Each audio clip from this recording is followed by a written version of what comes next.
Hi guys! Welcome to my vlog. For today's video, samahan nyo kami sa unang araw ng klase ni Nisa.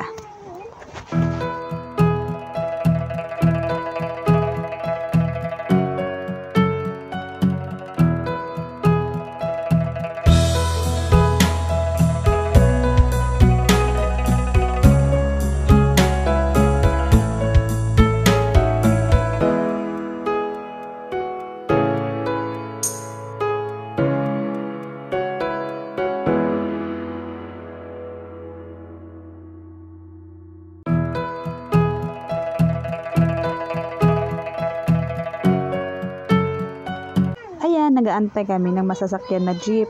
Yun nga lang, walang masakyan. Kaya ayan, sumakay kami ng Bajaj. Yan, medyo excited na dyan si Nisa. Medyo lang. Ayan na, papunta na kami sa school.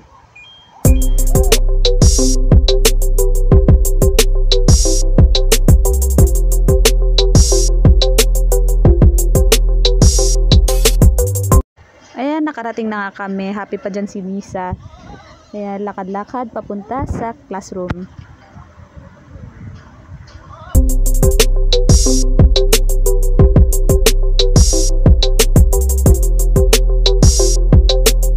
At papasok na nga siya. Medyo nahihiya pa ang Nisa ko, kaya naman sinamahan ko muna siya. Don't worry, sabi naman ni teacher, okay lang na samahan muna ang mga chikiting for this week. Inaantok na nga ang Nisa, kaya naman dikit na sa akin. Kasi gusto niya nang umuwi. Pero nung mag-icebreaker muna si teacher, medyo nawala ang antok niya. At sinundan pa ito ng break time, kaya naman nag-enjoy muna siya sa kakalaro at saka kumain ng kanyang snacks.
Ayan nga't malapit na nga kaming umuwi dyan at medyo okay na rin si Nisa. Kaya naman, nagpaalam na kami kay teacher at umuwi na. Ayan, we're going home na. At nasa jeep na nga kami. And now, we're home. Thank you guys for watching.